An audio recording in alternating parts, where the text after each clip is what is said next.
Hello student, today we are going to study about the characteristics of diode. Now this is the diode that I have inserted. Now this is your breadboard circuit. This will be the equipotential line and this is your also equipotential line. Here I am going to give the supply. This is the supply that I have given. Now I am going to connect the ammeter. This is where I am connecting the ammeter.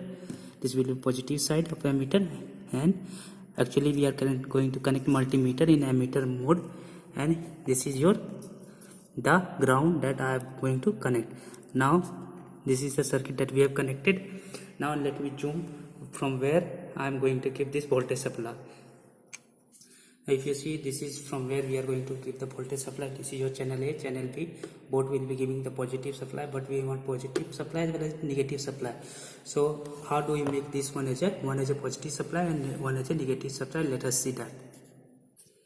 Now if you see the positive of A and negative of A, this is positive of A, B and negative of B. Now I have taken the common of positive of B and negative of A, and when I make this common, means this is going to become positive supply, and this black wire, this is your black wire, it is going to give you negative supply.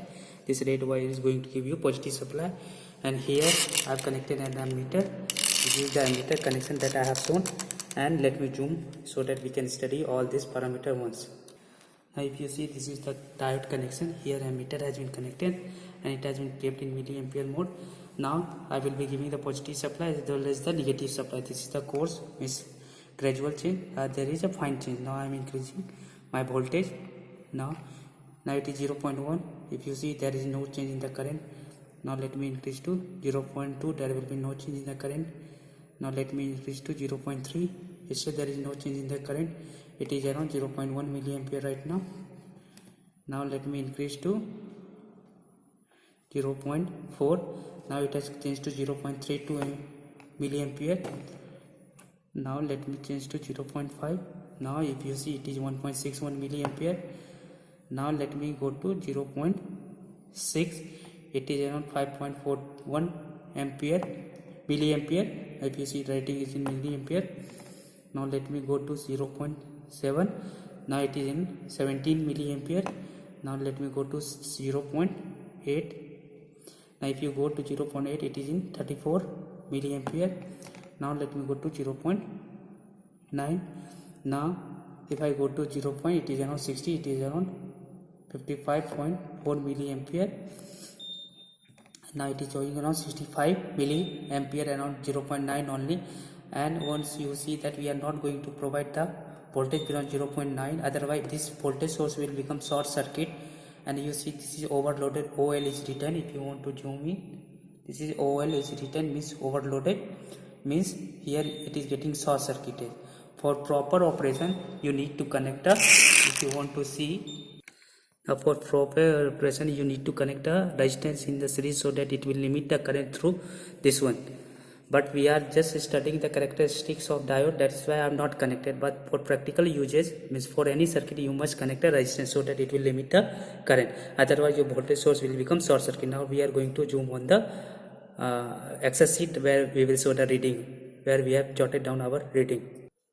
Now this is the Excel sheet where we have jotted down the reading. Now we want to, this is the voltage that we have taken, 0 to 0.9, and this is the current that we got. Now we are going to plot between V and I.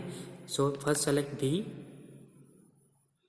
make control button, then select I and go to insert option. Here you will find the chart and just go and place on the chart, and you will see that your chart has come. This is your VI characteristics. Now if you see, this is your VI characteristics. This is the voltage that we have taken, and this is the current that we got, and this must be your diode characteristic. Moreover, we have not taken any negative voltage because we have not applied any negative voltage. And if you see, if we apply negative voltage, we are not going to see the much changes in the current. Now we are going to see the we are going to apply negative voltage, and we are going to see the change in the current. Now this was the circuit that we have taken. Now what I am going to do, I am just going to connect this with the negative supply. This is a negative supply I am giving. Now let me increase this negative supply. Suppose I am increasing this negative supply. I have increased till 9 volt. I am not going to see any change in current. If I am going to increase till 30, I have included all the 30. We are not going to see the change in the current. Now this is where I have applied the, if you see, this is the black wire where I have supplied the negative supply.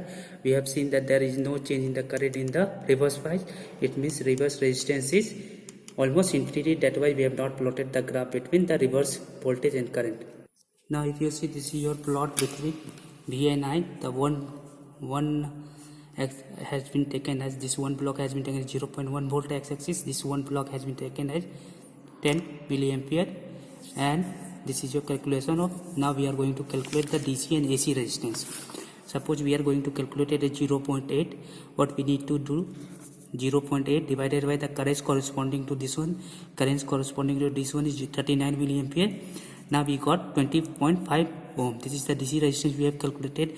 Now suppose we want to calculate the AC resistance. For that, what I am going to do, here I am going to give the AC input, and AC input of 100 millivolt up and 100 millivolt down, means a change of peak to peak of 0.2 volt, means 200 millivolt. And corresponding, we are going to see the changes in the current, means current will move from here to here.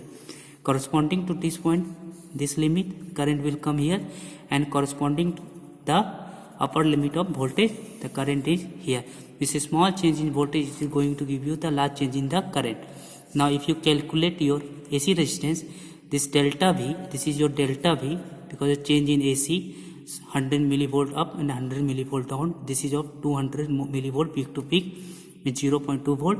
And the change in current is 61 minus something around 17. It is going to give you 44 milliampere. Now you are going to get a 4.5 ohm. Now so this is the DC and AC resistance at this point. Now suppose if you want to calculate at this point, now here with this reference you need to take the voltage and the current, that will give you the DC resistance. And at this reference, if you change your voltage and a corresponding change in current, that you need to note down, and that will give you AC resistance. Means AC and DC resistance will depend on the operating point, so it is not a fixed quantity. So this is all about the DC and AC resistance. Moreover, we have not calculated reverse resistance, because we have seen for reverse resistance we have increased the voltage, but there were no change in current, means we have concluded that reverse resistance is infinity, means it is blocking all the negative cycles. So this is all about the diode, characteristics of diode.